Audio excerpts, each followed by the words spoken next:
Good afternoon, everybody. I am Abani Malik from Pali department, and I have been set to prepare on formatting. So, formatting, first of all, let's start with formatting, as in what is formatting? What do you understand by formatting? In simple words, it is arrangement or layout of anything. Particularly in our subject, it is the layout of our written or printed material. So then we say, why formatting? Why exactly do we need to study formatting? That is a very genuine reason, is to make whatever we are studying readable and understandable. Then in our formatting there are some rules, and that is we have different schools of formatting in the field of research, like APA, MLA, Chicago, Vancouver, and their style depends on the discipline you have chosen. Basically, APA school of formatting is for medical sciences, Chicago is for business studies and all. Now let us see for our subject. The R fields are basically of humanities. So our style of formatting is MLA, Modern Language Association for style of formatting. Why do we have chosen this style? This style is actually taught to us during our school times also. Its basics are taught from the start because it is very easy and flexible. So although easy and flexible, it has some I would say criterias and rules to follow. And there are four main components of formatting in any type of formatting, and we'll study these four components specifically to the MLA style of formatting. So these four are typography, grammar, citation, and bibliography. So typography is basically how your paper or whatever you have written will look like. So generally it has a first page.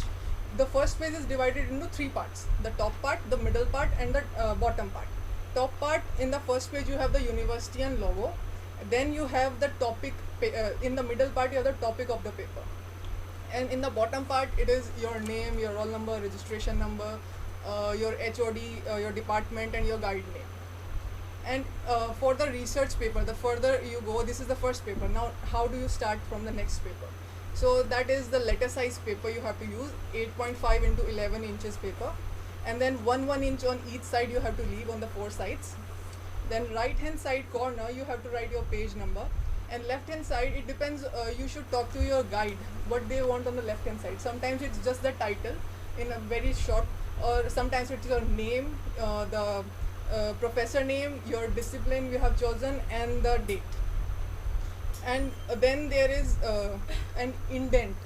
When you start, you write the topic in the between, and there is indent. In typing, we can simply say that you use the tab key instead of the space key, so you have the half-inch indent there.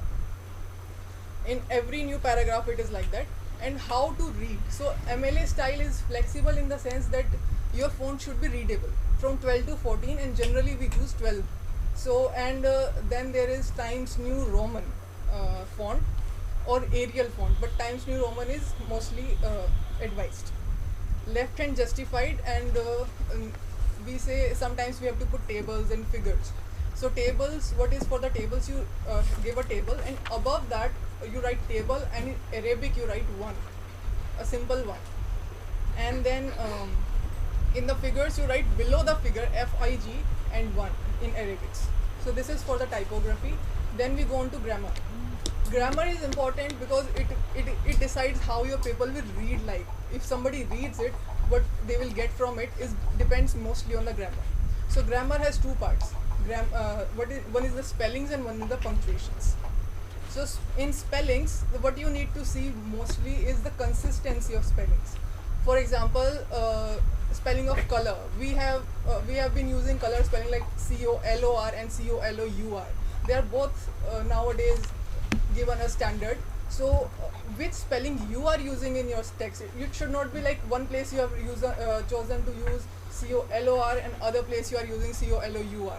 So choose it very specifically, and keep this in mind. And then in punctuations are generally full stops, commas, hyphens. So all these we have studied in our classes, in our junior classes. They are used in the same way. In spoken, the punctuations are used with a pause.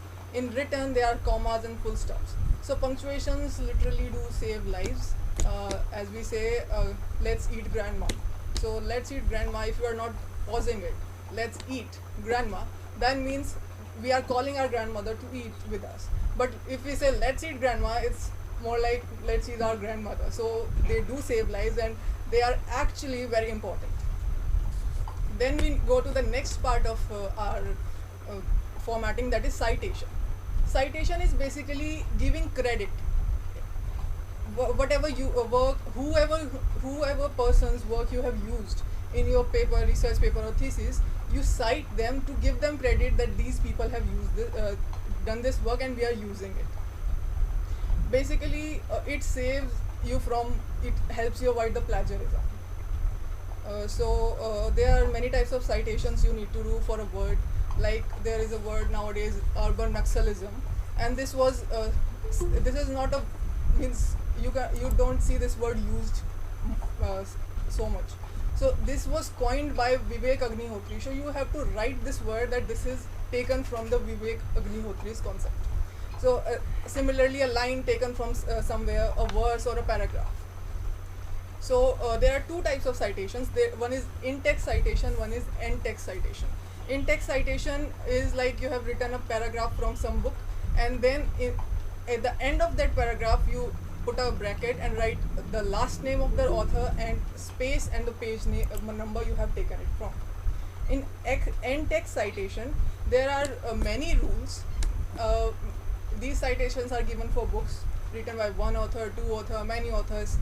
For the research papers you have taken, for the articles or online you have searched for. So for this I'll give you a simple rule, that is ATT, at VIPP and DUA.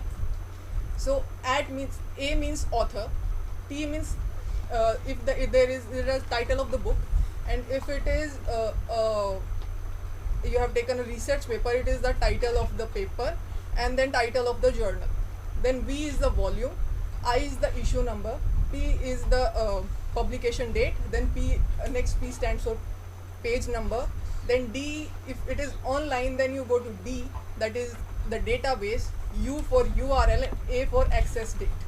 So you have to keep in mind here that if you have taken any source from online, you have to write an access date, because online platform is very dynamic, it changes day to day, hour to hour. So you have to be very specific that anything has been changed there, it doesn't come upon you in your research. This is for the citation. And then we go on to bibliography. It is in the end, bibliography is the list of the documents you have taken in your research. Simple. It is generally given at the end of your thesis or research paper. Now I would say that this might seem very daunting, like formatting this, formatting that, everything. But simply is that you go on YouTube, write the MLA site of MLA style of formatting, and take this in your Word or something, wherever you are doing the typing in the laptop or something, and it will take hardly 20 minutes to set all this and learn about all this from the YouTube. And after that you don't have to worry about every time setting it on the YouTube. Every time you are writing a paper, you have to set 1 by 1 inch margin or something. That will be given automatically. Okay, thank you very much. I hope you understood it.